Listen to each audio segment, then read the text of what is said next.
Hi hello welcome back to my channel. ಇವತ್ತಿನ recipe ಬಂದು Mangaluru buns.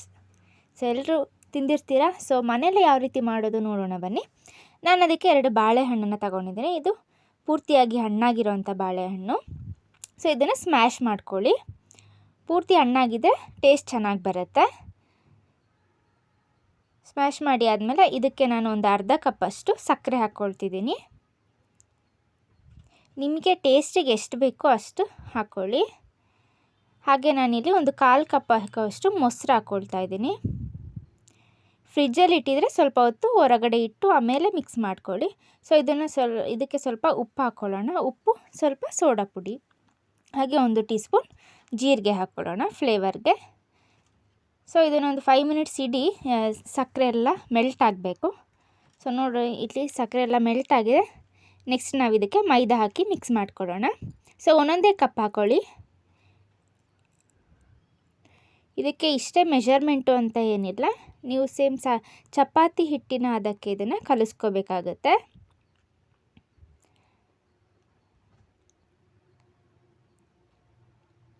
ನಾನಿಲ್ಲಿ ಇನ್ನೊಂದು ಕಪ್ ಹಾಕ್ತಾ ಇದ್ದೀನಿ. ಸ್ವಲ್ಪ ಸ್ವಲ್ಪನೇ ಹಾಕ್ಕೊಂಡಿದ್ದನ್ನು ಮಿಕ್ಸ್ ಮಾಡ್ಕೊಳ್ಳಿ.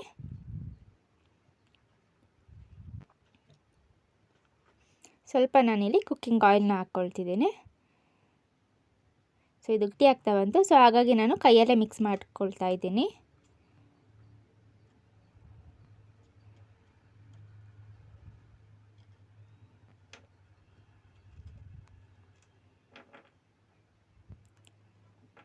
ಟೋಟಲ್ ನಾನಿಲ್ಲಿ ಒಂದು 5ರಿಂದ 5.5 ಕಪ್ಪಷ್ಟು ಮೈದಾ ಹಿಟ್ಟನ್ನು ಹಾಕ್ಕೊಂಡಿದ್ದೀನಿ. ನೀವು ನೋಡಿಕೊಂಡು ಹಾಕ್ಕೋಬೇಕಾಗತ್ತೆ.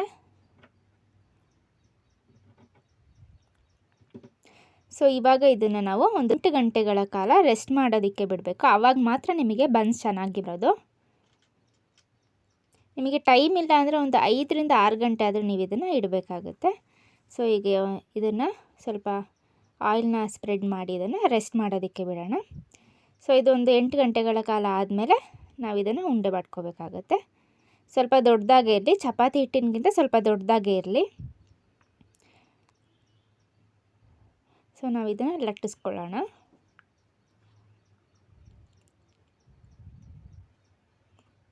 ನೋಡ್ಬೋದು, ಇಲ್ಲಿ ನಾವು ಇಷ್ಟು ದಪ್ಪ ಆದರೂ ನಾವು ಲಟ್ಟಿಸ್ಕೋಬೇಕಾಗತ್ತೆ. ಆವಾಗ ಮಾತ್ರ ನಮಗಿದು ಚೆನ್ನಾಗಿ ಬರುತ್ತೆ. ಇದು ಆಯಿಲ್ ಬಿಸಿಯಾಗಿದೆ. ನಾವು ಇದನ್ನು ಫ್ರೈ ಮಾಡ್ಕೊಳ್ಳೋಣ. ಹೈ ಫ್ಲೇಮಲ್ಲೇ ಇಡಿ. ಹೈ ಫ್ಲೇಮಲ್ಲಿ ಇಟ್ಟರೆ ಮಾತ್ರ ಇದು ನಿಮಗೆ ಉಬ್ಬಿ ಬರೋದು. ಹೈ ಫ್ಲೇಮಲ್ಲಿ ಇಟ್ಟು ನೀವು ಫ್ರೈ ಮಾಡ್ಕೊಳ್ಳಿ. ತಳ ಸೀದೋಗುತ್ತೆ, ಸ್ವಲ್ಪ ನೋಡ್ಕೋಬೇಕಾಗತ್ತೆ. ಬೇಗ ನೀವು ಇದನ್ನು ತಿರುಗಿಸ್ಕೊಳ್ಳಿ.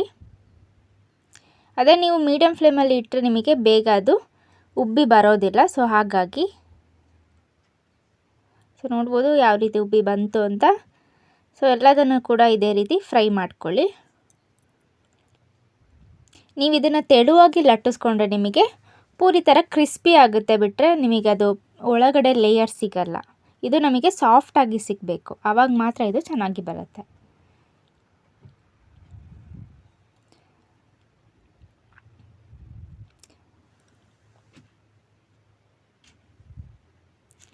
ಇವಾಗ ಇದು ಆಗಿದೆ. ನಾವು ಇದನ್ನು ಪ್ಲೇಟಿಗೆ ಟ್ರಾನ್ಸ್ಫರ್ ಮಾಡ್ಕೊಳ್ಳೋಣ. ಹಾಗೆ ಉಳಿದಿರೋದನ್ನು ನಾವು ಫ್ರೈ ಮಾಡ್ಕೊಳ್ಳೋಣ. ವಿಡಿಯೋ ಇಷ್ಟ ಆದರೆ ಪ್ಲೀಸ್ ಲೈಕ್ ಮಾಡಿ, ಹಾಗೆ ನನ್ನ ಚಾನಲ್ನ ಸಬ್ಸ್ಕ್ರೈಬ್ ಮಾಡ್ಕೊಳ್ಳಿ.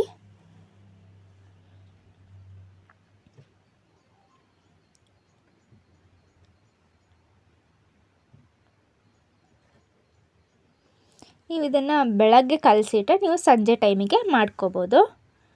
ಬೇಗ ಕಲಸಿಟ್ಟು ನೀವು ಬೇಗ ಮಾಡ್ತೀನಿ ಅಂದರೆ ಇದು ಅಷ್ಟು ಚೆನ್ನಾಗಿ ಬರೋದಿಲ್ಲ. ನೋಡಿದ್ರಲ್ಲ ಯಾವ ರೀತಿ ಬನ್ಸ್ನ ಮಾಡ್ಬೋದು ಅಂತ.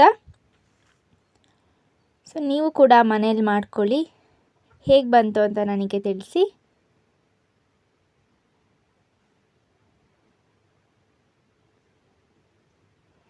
ವಿಡಿಯೋ ಇಷ್ಟ ಆದರೆ ಪ್ಲೀಸ್ ಲೈಕ್ ಮಾಡಿ, ಹೀಗೆ ಸಪೋರ್ಟ್ ಮಾಡ್ತಾ ಇರಿ. Thank you for watching.